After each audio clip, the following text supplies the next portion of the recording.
crearla fe, no para hacerla personalizada. Entonces, pero bueno, a veces el material que nos trae un montón de preguntas que no es tan fácil responder todo. Bueno, nosotros vamos de frente. Así que le pedimos a la Virgen María que nos acompañe. Y ella que medita la escritura, que nos acompañe a nosotros. Dios te salve María. Llena eres de gracia, el Señor es contigo. Bendita tú eres entre todas las mujeres y bendito es el fruto de tu vientre Jesús. Santa María, Madre de Dios, ruega por nosotros pecadores, ahora y en la hora de nuestra muerte. Amén. María, auxilio de los cristianos. Ruega por nosotros. Bueno, si nosotros tomamos la Biblia, nos encontramos con el primer libro, que es el Génesis. Y si miramos las cosas que hay dentro del Génesis, al menos hay tres grandes partes. Una que va del capítulo 1 al 11, que son los orígenes.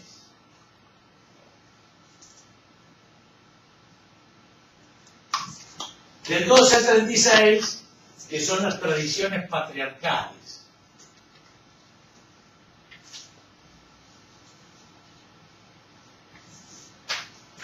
Y del 37 al 50 es la historia de José.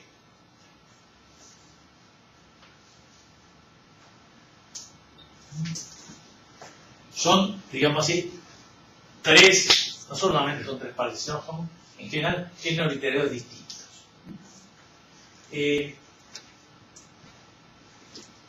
Si nosotros chequeáramos Génesis 1 al 11, nos vamos a encontrar con esto. Capítulo 1, bueno, un poquito más, pero 1 es una creación. Capítulo 2 es también otro relato de creación. Capítulo 3 está el relato de la caída. Capítulo 4, Caín y Abel.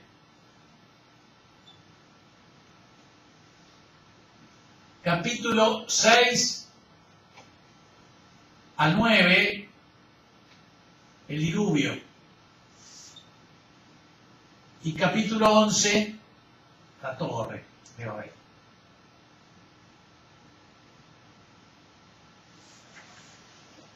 No es lo único, porque hay un montón de cosas adentro. El día que vean Pentateuco se van a dar cuenta que hay un montón de cosas bastante importantes adentro que no es. Pero casi todos estos relatos tienen base mítica. Los que tuvimos en la clase anterior, ustedes vieron que los pueblos antiguos también tenían relatos de orígenes y otras cosas, de Gilgamesh, el Umaelis, etc. Entonces, para querer avanzar sobre esto, yo tendría que dar una explicación del tema lenguaje mítico. Entonces, a lo mejor sirve. Pongamos que esto sea el mundo.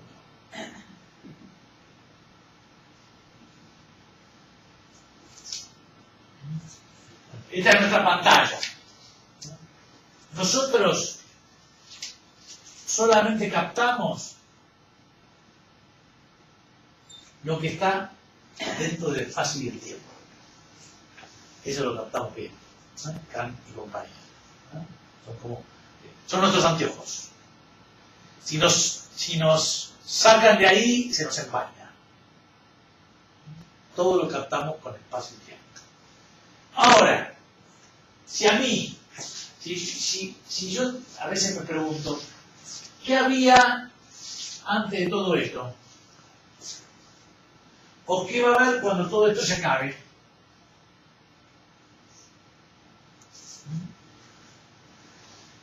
Algún filósofo me podría decir, yo no me tendría que hacer esas preguntas. Pero yo me las hago. El niño me pregunta, ¿y quién hizo todo esto?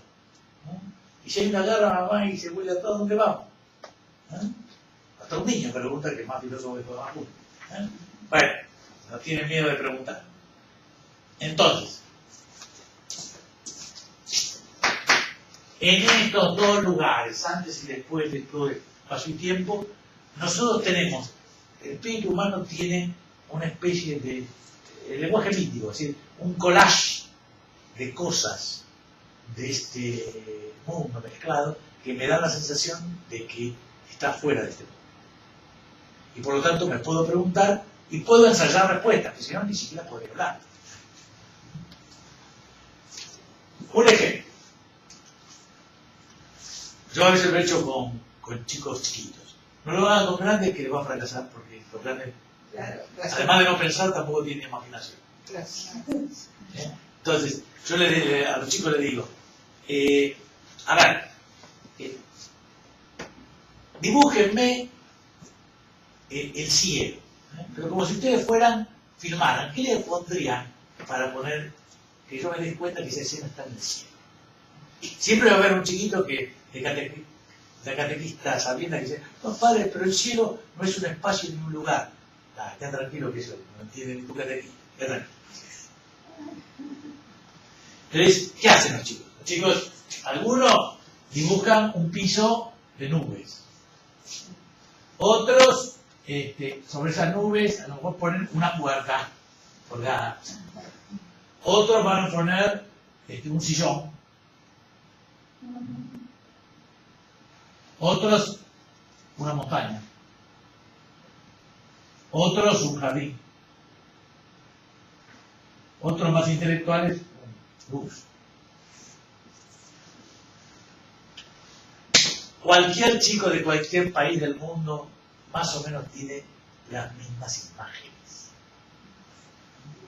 Y son producto del inconsciente colectivo. En el fondo, gracias a que tenemos todo eso, podemos tener un lenguaje.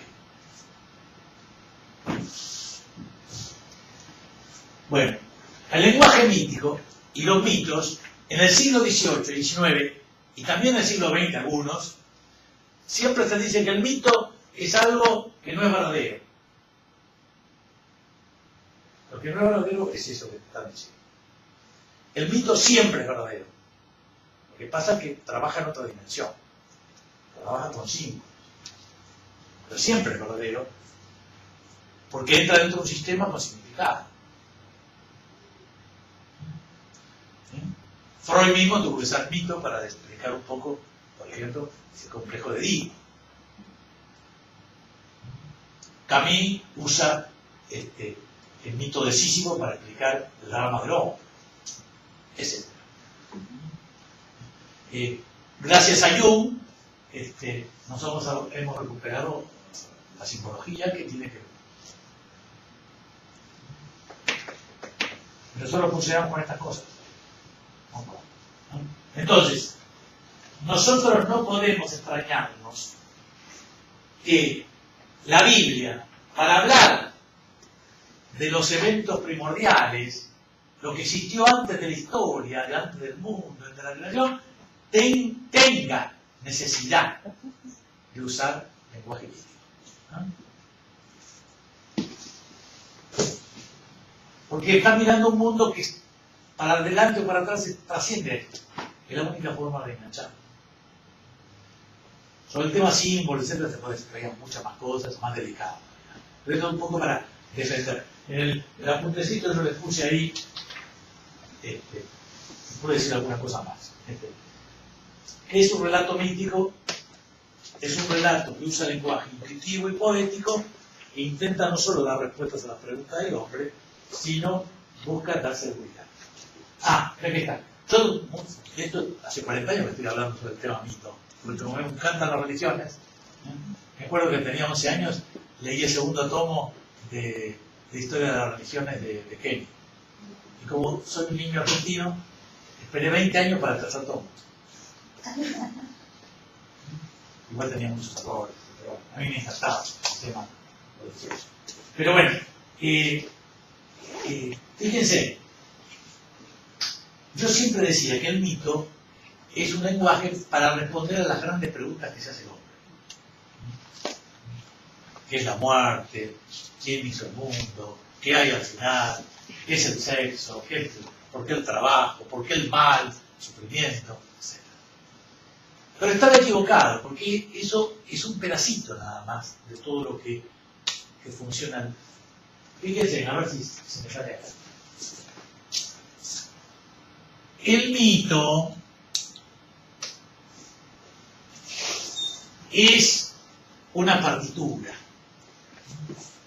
pero el mito se teatraliza. El mito está para teatralizarse, y teatralizar el mito se llama rito. Donde hay rito, hay mito. Muchos curas dicen, estos los mitos no entienden un corno, ¿qué va a ser? Yo entiendo lo que quieren decir, pero lo dicen mal. No tienen ese. Y peor cuando dicen, la misa no es un rito. ¿Qué es? Explícamelo. Porque tiene un sentido peyorativo del rito y muchísimo más peyorativo del mito. Entonces, fíjese un ejemplo. En las islas griegas, algunas islas griegas tienen este relato mítico, que los dioses se enojaron con esa isla, mandaron una inundación para acabar con esa isla. Pero un dios amigo de esa isla creó una gruta. Y cuando vino la inundación, la gruta se tragó todo el agua y se salvó.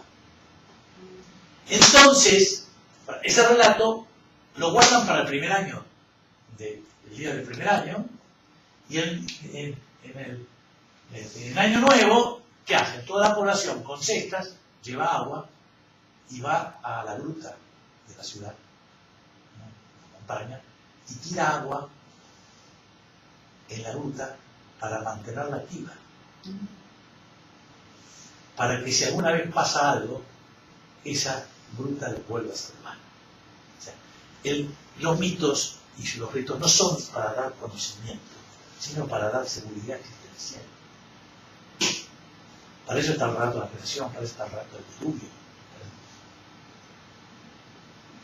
Eso es muy importante. ¿Qué pasa con el hombre moderno de hoy? La modernidad le quitó todos sus símbolos y se muere de inseguridad y de depresión.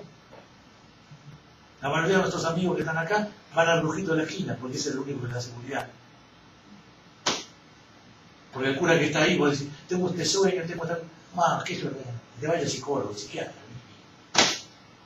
El hombre religioso es el que tiene que ayudar también. Pero bueno. Es un mundo inmenso. Así que Génesis 1 al 11, que es precioso, habría que analizar algún texto, etc. Estos relatos, por ejemplo, para las catequistas, por favor, los catequistas, no digan que son cuentos. Además que el cuento es una cosa también sagrada, pero no importa, dejémoslo ahí. Son relatos de enseñanza, de teología pura, que no es Génesis del 1 al 11. Teología antigua. Bueno, dejémosla ahí porque hay cosas. Perdonen que está aquí. Sí. Vamos al segundo punto. Esto es más difícil. El que nunca supo nada de mito le viene bien esto, porque es una cosa antigua, el sentido peyorativo del mito. Habrá sido reciclado, todo eso, bueno. Nosotros del capítulo 12 al 36 tenemos las tradiciones patriarcales, que si las dividimos, no importa cuál, son dos ciclos. El ciclo de Abraham y el ciclo de Jacob. El ciclo de Abraham es todo un montón de aventuras, leyendas y cosas en torno a Abraham y Isaac. Bueno, cuando nosotros abordamos este tema, una de las cosas más delicadas es estos relatos legendarios. ¿Tienen algo de historicidad? ¿Tienen algo de veracidad?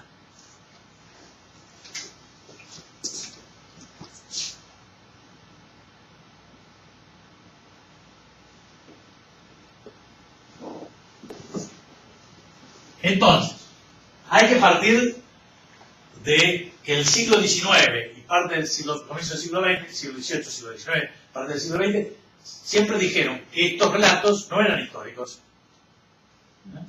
que los patriarcas eran o mitos astrales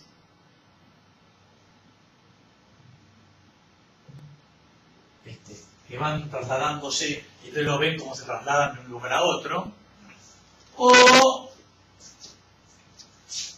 pongamos nombres fáciles, nombres de tribus, nombres de pueblos. De hecho, por ejemplo, Esaú o Ismael, cuando se dice el padre de los beduinos, el padre de los árabes, se usan como nombre de pueblos, ¿no?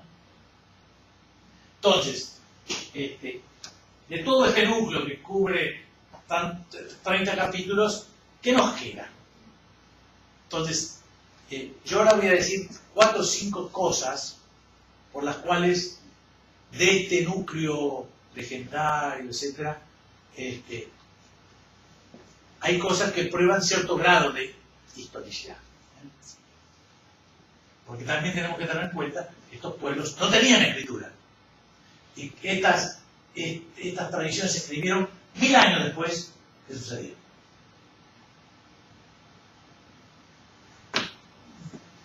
Entonces, mucho nos quedó. Entonces, un tema es importante de historicidad, el tema de las genealogías.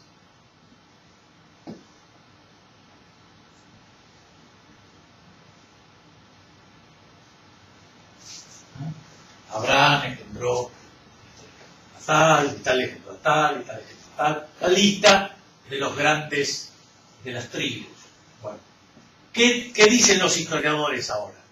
Antes pensaban que las genealogías no servían para nada, porque eran residuos de grandes leyendas. Entonces, de una leyenda sobre Matusalén nos quedó el nombre Matusalén. No sirve para nada. De una leyenda muy grande sobre Labán nos quedó Labán. En cambio ahora, los nuevos historiadores piensan que no. Que en una cultura oral, lo único que se puede guardar a través de muchas generaciones es la genealogía.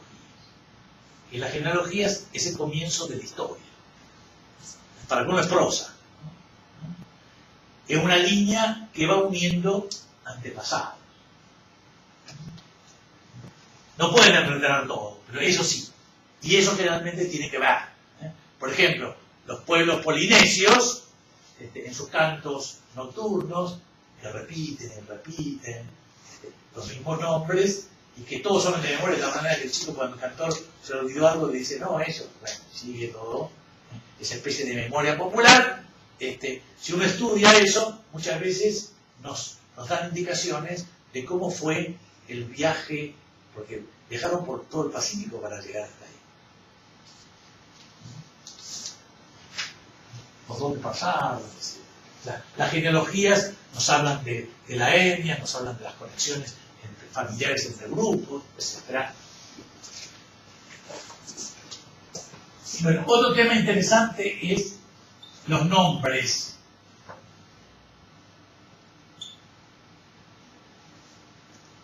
Yo voy a utilizar solamente el ejemplo de 2 nombres.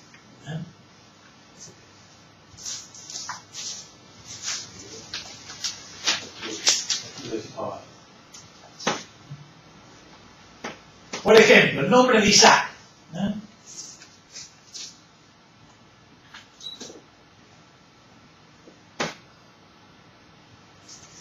Isaac está armado con estas letras, ¿no? Pero el problema es que Sahak, en el idioma de la Biblia, en el hebreo, porque vieron que los hebreos, los idiomas van cambiando, en el hebreo tiene el significado de reírse.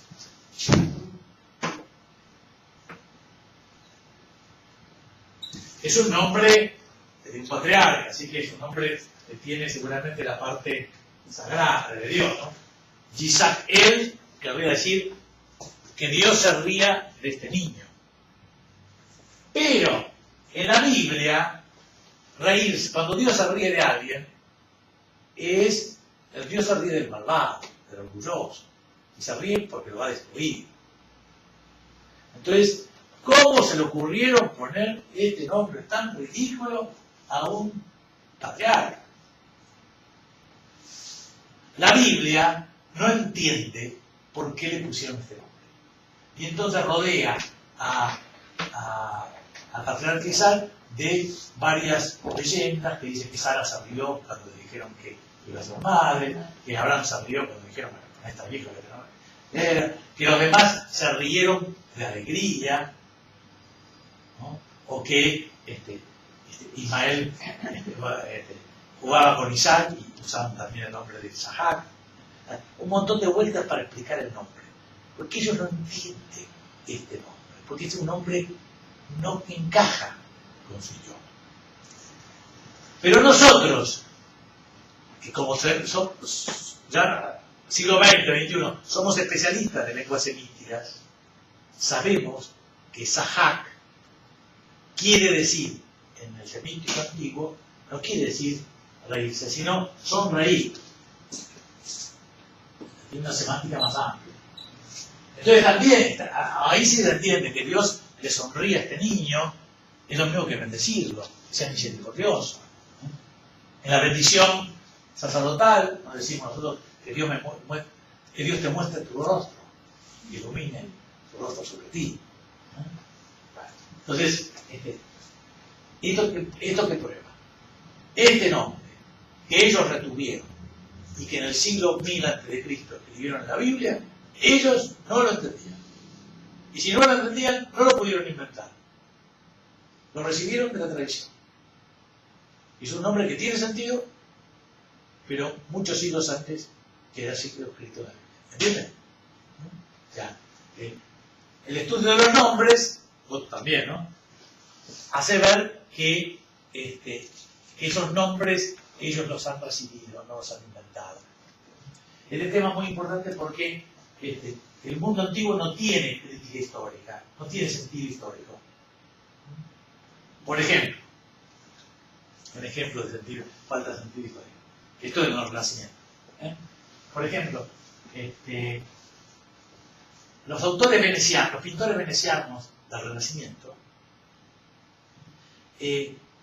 por ejemplo, pintan a Jesucristo, el juicio de Jesucristo frente a Pilatos, y entonces pintan a Jesús vestido y a Pilato y a los soldados vestidos, por supuesto, vestidos de venecianos,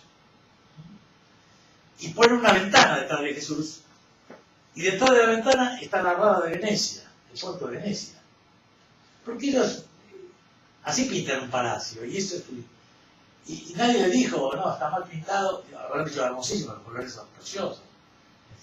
Pero eso no puede ser, eso no es Galilea, pero no tienen sentido histórico. Y aún nosotros, si tuviéramos que hacer, ya saber más de medio, ¿no? ¿Por qué en Argentina no se hacen películas históricas? Porque salen carísimas. Porque tenés que pagar a un montón de gente que te diga que esa forma no va, esa cosa, esa manera tampoco. Pero entonces, ¿qué pongo? Y bueno, no sé, no pongas nada, pero todas estas cosas son de otro siglo, no son del siglo que estás haciendo, ¿no? Ficherísimo. Bueno, entonces, los nombres, ya que estamos a agregar otro, por ejemplo, Abraham.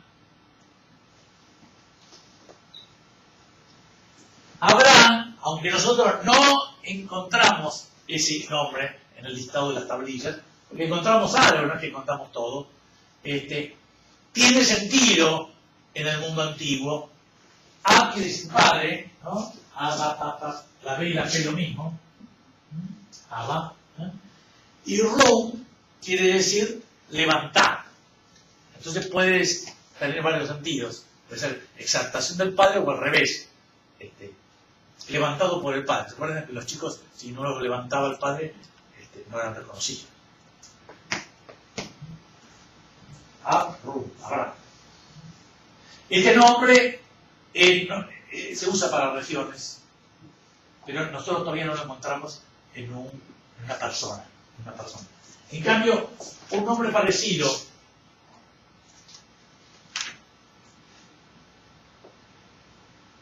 Ahrum, quiere decir hermano, o primo, o pariente. Ahrun sí, Ahrun debe no sé cuántas cosas que no lo debe haber ni pagado, porque ya está muerto. Una persona que aparece en una tablilla deudora. Entonces, los nombres nos pueden probar cierta historicidad, no son todas cosas inventadas, también están mezcladas con relatos antiguos, con leyendas, con relatos que vienen bien para explicar cosas que ellos no entienden, etc.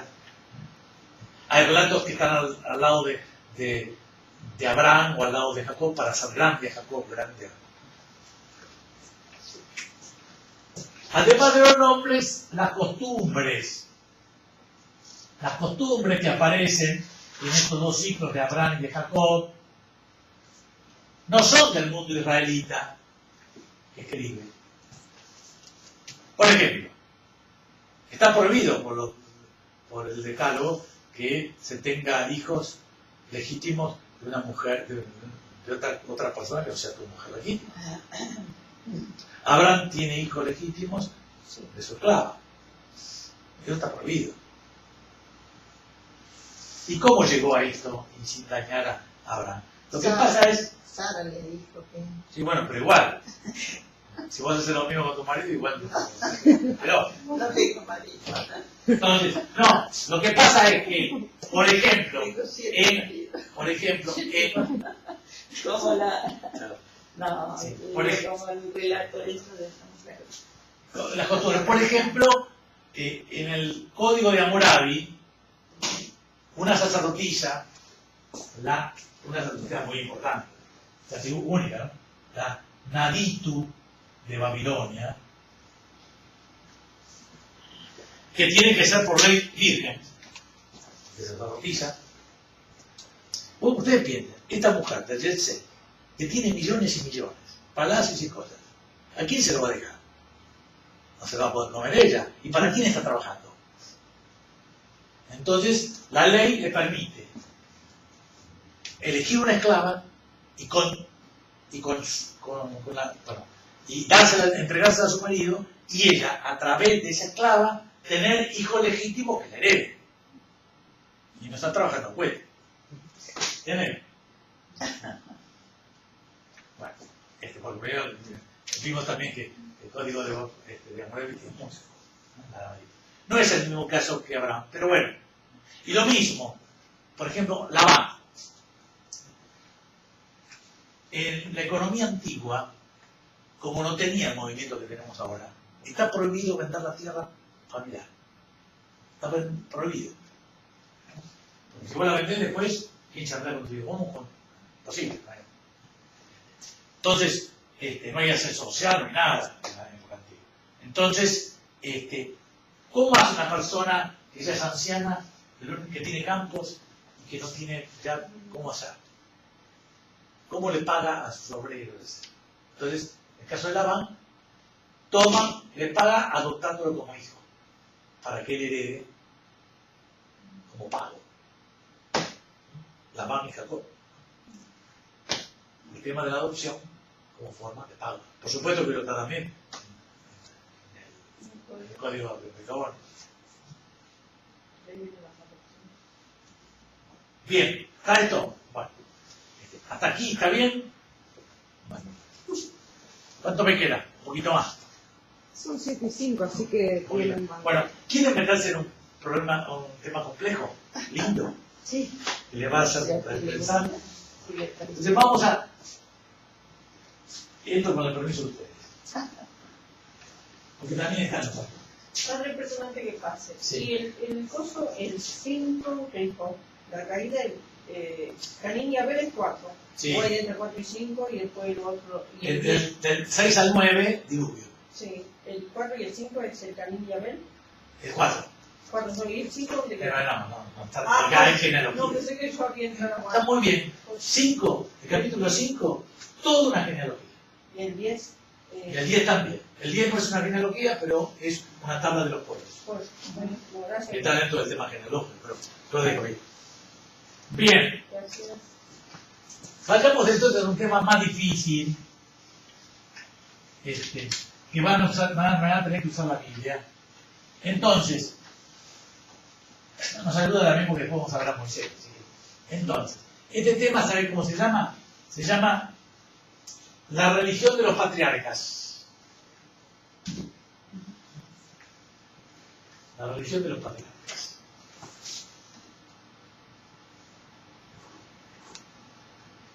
Para mí es un tema hermoso y que se ve la bondad de Dios.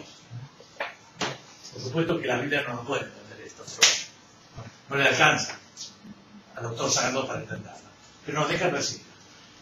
Busquemos Éxodo capítulo 3, versículo 6. Éxodo. Éxodo. Capítulo. Éxodo. 3, capítulo 6. Sí, famoso capítulo 3, la zarza. Si quieren, para no perderse, podemos leer, porque claro, vamos a leer después a Moisés. Éxodo capítulo 3, versículo 1. Paso. ¿Con el 1? Sí, y llegamos al 6. Bueno. Así se entiende. Moisés, que apacentaba las ovejas de su suegro Jetro, el sacerdote de Madián, llevó una vez el rebaño más allá del desierto y llegó a la montaña de Dios, al Horeb. Allí se le apareció el ángel del Señor en una llama de fuego, que salía de en medio de la zarza. Al ver que la zarza ardía sin consumirse, Moisés pensó: voy a observar este grandioso espectáculo. ¿Por qué será que la zarza no se consume? Cuando el Señor vio que él se apartaba del camino para mirar, lo llamó desde la zarza diciendo: Moisés, Moisés. Aquí estoy, respondió él. Entonces Dios le dijo: no te acerques hasta aquí, quítate las sandalias, porque el suelo que estás pisando es una tierra santa. Luego siguió diciendo: yo soy el Dios de tu padre, el Dios de Abraham, el Dios de Isaac y el Dios de Jacob. Moisés se cubrió el rostro porque tuvo miedo de él. Muy bien, hay muchísimas cosas que se pueden decir acá, pero nosotros estamos solamente en esto. Yo soy el Dios de tu padre Abraham, el Dios de tu padre Jacob, el Dios de tu padre Isaac. Entonces, cuando los estudiosos de las religiones llegan a esto, dicen que esto es claro. La religiosidad primitiva de los clanes era lo que nosotros llamamos la religión del Dios del Padre.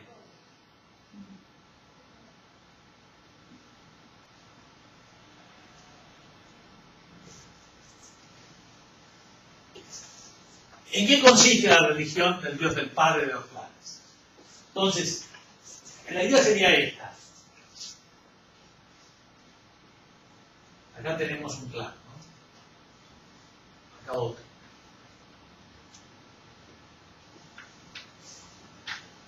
Acá otro. Acá otro. Vecinas de clan. Entonces, la religión del Dios del Padre es la religión, es un Dios único que se le aparece o le habla al fundador del clan y no tiene nombre, porque es un Dios anónimo, pero se llama el Dios de mi Padre. Se aparece otro clan, y otro clan, y otro clan.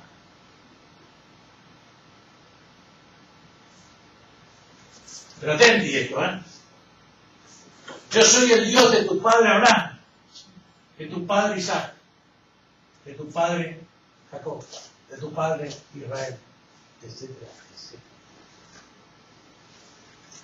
Es un Dios cercano, que sigue al clan, que le promete un asentamiento en una tierra,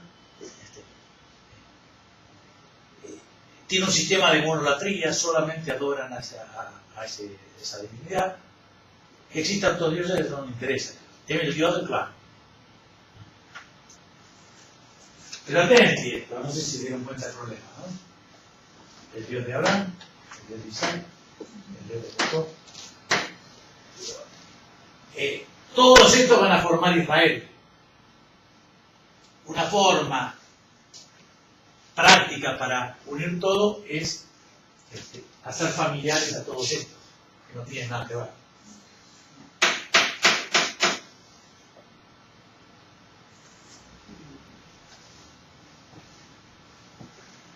cómo se hacen las grandes historias, ¿no? Por ejemplo, estamos en una historia muy vieja. Entonces, se hace de los grandes fundadores de los clanes, se hace una familia y se retiene a todo, porque yo soy de Isaac, yo soy de Jacob, yo soy de Israel, yo soy de Abba, yo soy de... Si son centenares de clanes. ¿Sí?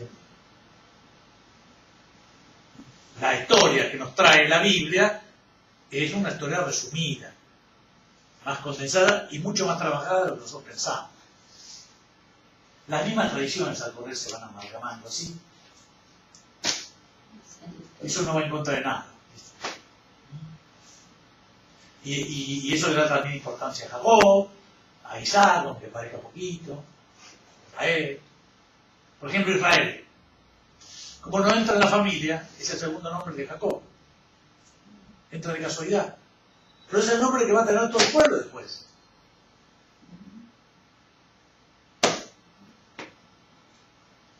O sea, como decía Santo Tomás, ¿no? Dios condesciende. Por supuesto, Santo Tomás, si ve esto se te pasa.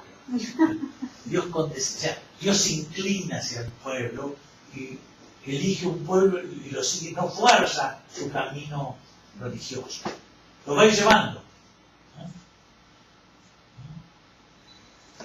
El Dios del Padre es un Dios cercano, un Dios vecino, un Dios anónimo. El Dios de Israel tiene mucho de eso. Y bueno, para completar esto, Génesis capítulo 17, versículo 1, 2. Génesis capítulo 17, son citas. Hay muchas más citas, en la punta tienen más citas sobre lo mismo, ¿eh? No muchas, pero hay. Porque estos son, digamos así, residuos. La Biblia no quiso aparentar adentro, pero son residuos que nos indican cosas extrañas que se vuelven con otras cosas. No sé si en la Biblia de ustedes. A ver, leen. Sí. Génesis 17. Cuando Abraham tenía 99 años, el Señor se le apareció y le dijo: Yo soy el Dios Todopoderoso. Camina en mi presencia y sé irreprochable. Bueno, no, bueno eso. Léeme en la Biblia de Jesús. Claro. Me lo traduce y me mata. Claro. Génesis 17. Sí, el problema de los estudios de la Biblia es que combina solo con Biblias no tan pastorales. Son muy pastorales, no se ven. O sea, hay un montón de problemas que tiene la Biblia que justamente para hacerlos más pastorales se eliminan casi. ¿Cuál es la Biblia sí estudio? Hay varias. La Biblia de Jerusalén es una Biblia que tiene muchos defectos, pero el defecto grande de la Biblia de Jerusalén es que inventa palabras en castellano que no se encuentran. O sea, la traducción es peor que la Biblia. Ahora. ¿De dónde sacó? ¿Por qué? Por querer decir dos sinónimos que en castellano a veces no se encuentran, busca una palabra por la. Ahora, Génesis 17. Cuando Abraham tenía 99 años, Escuchen. se le apareció Yahvé y le dijo: Yo soy el Sadai. Anda en mi presencia y sé perfecto. Yo establezco mi alianza entre nosotros dos y te multiplicaré sobremanera. Muy bien, ya está. El Sadai, el Olam en los lugares, el Betel, el Yom, son los distintos nombres que aparecen. Entonces, ¿qué dicen los estudiosos de las religiones? ¿Y qué dijeron sobre todo al principio? Equivocadamente. Dijeron, bueno, claro, ¿cómo no? No puede ser que Israel sea una excepción de todos los pueblos. Cuando Israel se sedentariza y empieza a pasar por los distintos santuarios, se hace politeísta. Están equivocados, pero así comenzó la primera problemática. Pero no, porque el tema es que en la la historia de la religión cananea, que es la religión que va a que había un Dios primitivo llamado El.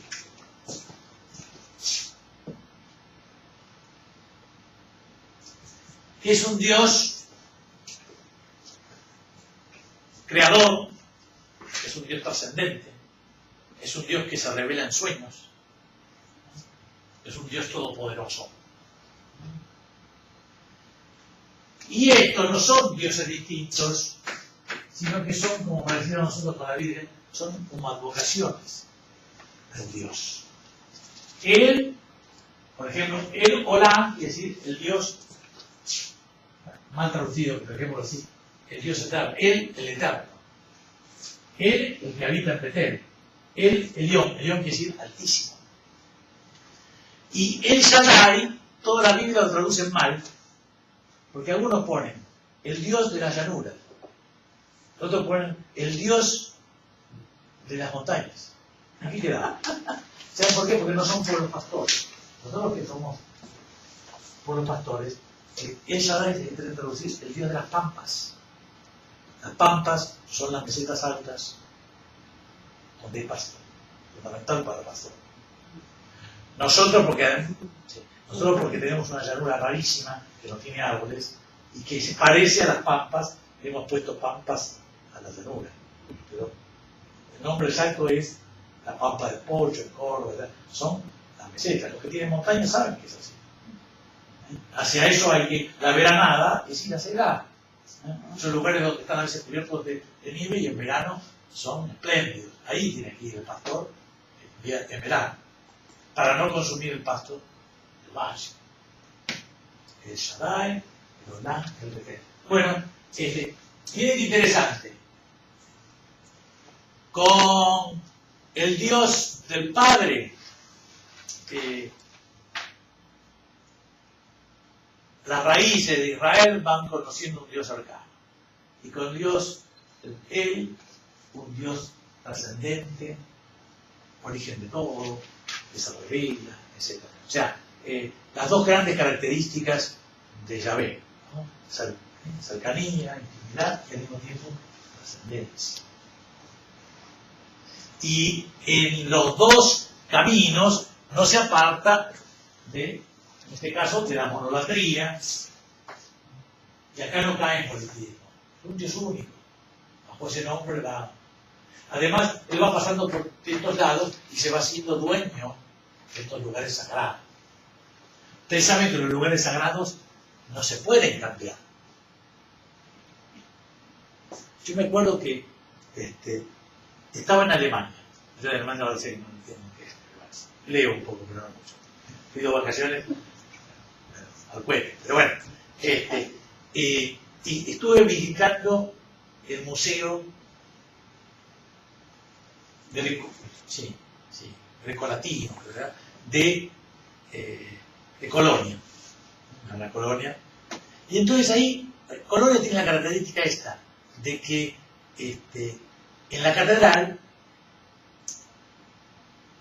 venera a los tres Reyes Magos. Y dice, y ahí pone una especie de féretro como si estuvieran ahí. Cuando yo voy al museo de Colonia, me encuentro, claro, que en ese lugar se veneraba una tríada. Tienen los dibujitos. Hicieron miles de estatuas y tienen la placa para hacer eso. No podés mandar todos esos a morir. Ese mismo dibujito se usó para los tres Reyes Magos. Es decir, las imágenes religiosas no pueden cambiar, se tienen que ir adaptando, porque es una cosa popular, no se lo podés arrancar, tenés que ir caminándolo. Los tres Reyes Magos no hacían mal a nadie. Es la triada primitiva. Digo yo no lo leí en ningún lado, pero yo sé que es así. Fíjense, nosotros somos tan modernos, ¿no? Y ¿hoy qué día es? 14. Martes. ¿Por qué es martes? Porque está consagrado a Marte. Y lunes porque es consagrado a la luna. No. Los planetas son a raíz de los dioses. Miércoles a Mercurio, jueves a Júpiter, viernes a Venus. Tenemos sábado y domingo de casualidad porque sábado los judíos lo cambiaron y domingo lo cambiamos nosotros. Han pasado siglos y siglos y seguimos así. Y no nos extraña. Y los meses también tienen nombres de latinos. Es muy difícil cambiar las imágenes. Y no se la pidamos pobre a estos hombres. De a poquito fueron caminando hacia la vida. Cortamos aquí. ¿Vamos al café? Vamos al café y después volvemos.